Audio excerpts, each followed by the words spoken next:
Hello everyone, this is Arnaud Delapierre. Today, we are focusing on a little-known topic, the financial mechanics of drug traffickers. Often, we only see the visible part, like spectacular arrests or images of gigantic seizures in the newspapers. Behind all this, there is an organization based on processes, well-structured networks, and almost entrepreneurial risk management. So, how do these illegal organizations maintain themselves, recruit, and especially make their business thrive? In this video, we'll analyze the behind the scenes of this opaque market and understand the levers used to keep this machine running. We often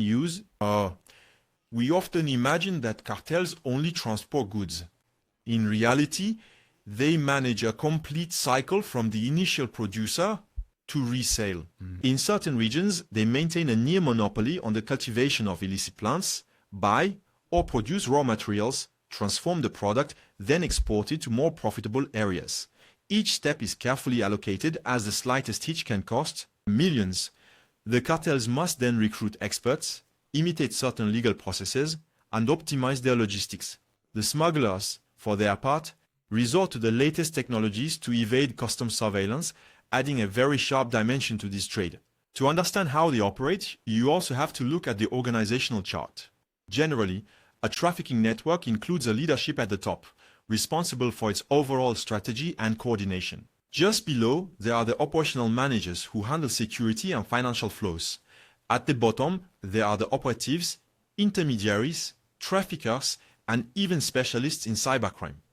The money moves through complex arrangements, sometimes using shell companies or offshore funds to launder the income. Everything is calibrated to avoid leaving too many clues: fake documents, nominal accounts, multiples, and advanced cryptography techniques. Before we go any further, I would like to introduce you to Notrade.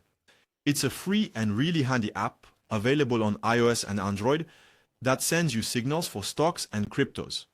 Instead of spending hours deciphering charts, you receive clear notifications on what interests you and helps you make better decisions. Its interface is simple, no need to be an expert to find your way, and you can monitor several markets in real time. All this is powered by artificial intelligence, and you really have a great output. I find it very useful, especially when you want to react quickly without being overwhelmed by information. So don't hesitate to check it out since it's free. Let's return to our drug traffickers and their financial management. The revenue from sales is immense, and this windfall must be transformed into clean money to buy real estate, vehicles, or even to corrupt certain local actors. The protagonists of the trafficking must therefore be very creative by multiplying transactions of small amounts, using shell companies, or relying on informal markets.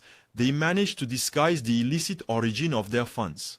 Sometimes, they do not hesitate to cooperate with other groups to share tricks and expand their network of influence. Everything fits together perfectly. In this illegal trade, marketing also plays a decisive role. Some networks highlight the purity of their products or adopt brand names to distinguish themselves from the competition. The end customers thus know what they are buying, and the traffickers can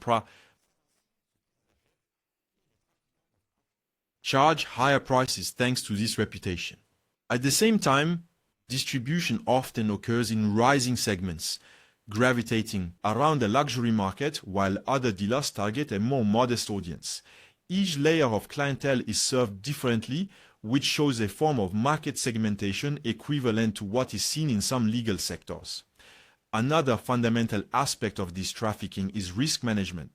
The cartels resort to violence to enforce their rules and deter competition. But fear is not enough. The infiltration of government agencies remains a constant threat.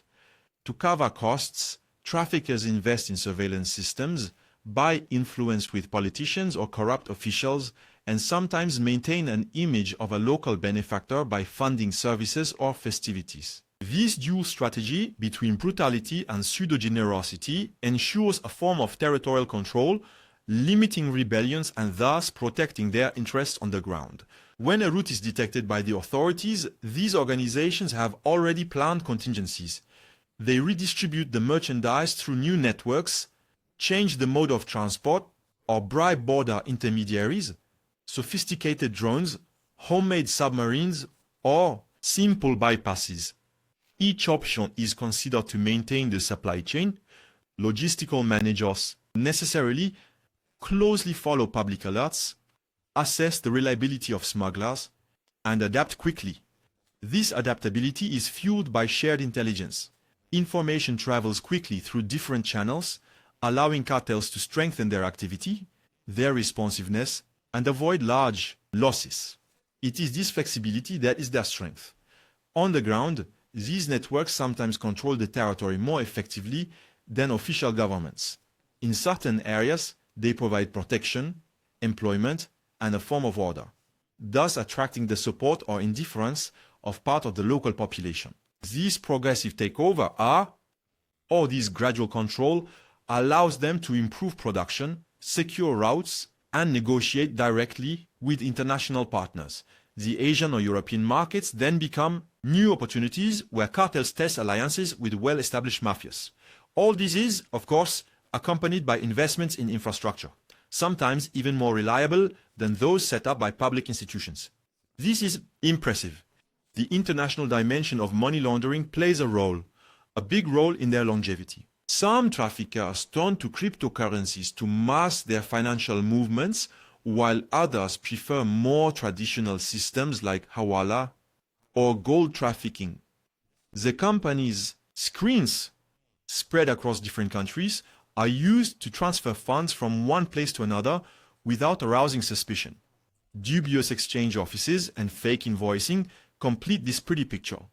The management of this dirty money requires genuine expertise, combining speed, discretion, and banking contacts willing to turn a blind eye. Without this skill, the entire operation would be severely weakened. These colossal sums do not sit idle in a bank account.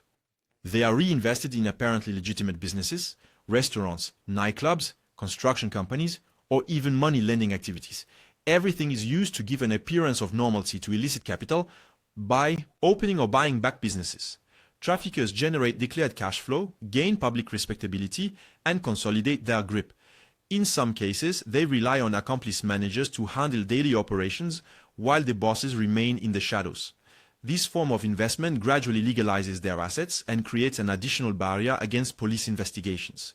It must be said that it is ingenious. Law enforcement agencies are constantly developing new ways to dismantle these networks, whether through financial investigations or infiltrations. International organizations are cooperating more, sharing information and intelligence to hit at the weak spot. However, traffickers continuously modernize their methods, using the dark web, high-level encryption, and unsuspected financial mules. Each police advancement is often followed by a technological counteraction. Some governments focus on prevention and demand reduction, while others prioritize mass repression. The effectiveness of these tactics varies depending on the context. But trafficking, in any case, remains thriving and is not over. Beyond borders, this trafficking also distorts the economic game. Legitimate investors have to deal with distorted competition. Sums coming from illicit activities sometimes allow the purchase of land or businesses at exorbitant prices, driving out local players. In the affected communities, there is often an increase in violence, a weakening of public authority, and a development that can be called unequal. For some residents, joining these cartels becomes the only way to make a living or ensure their family's safety. For others, it is a daily tragedy that leads to exodus, repressions, and multiple deprivations, and it weighs heavily. Today, new synthetic drugs and digital networks are changing the game. The cartels are modernizing, establishing contacts with clandestine laboratories capable of large-scale production.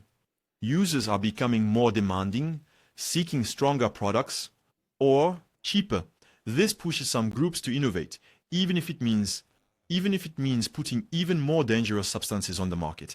Meanwhile, the competition between cartels is intensifying, generating an increasingly deadly spiral of violence. Without coordinated action, this trend risks having an even greater impact on the economy, regional stability, and public health. In fact, it's a real challenge. I think we've covered what needed to be seen about the hidden side of drug trafficking in about 10 minutes. It's a complex system, managed like a multinational corporation, with its networks, experts, and constant evolution. Despite the authorities' efforts, the demand does not weaken and the cartels constantly adapt. I hope you have understood the financial mechanisms and the logics that make this trafficking so powerful. If you enjoyed this video, consider subscribing and leaving a thumbs up. Your support motivates me to tackle other taboo subjects and to always share more quality content. It must be known that drug trafficking is a global issue. I'm not going case by case in this video since it only lasts 10 minutes. It is important to understand that here we are really talking about cartels. We are not talking about the small dealer who sells a little piece downstairs from his building. Obviously, it is not that type of profile. It is also not the profile of someone bringing in a suitcase with 30 kilograms. No, it is not that profile either. In this video profile we are practically talking about drug traffickers. Thank you for listening to us. See you very soon.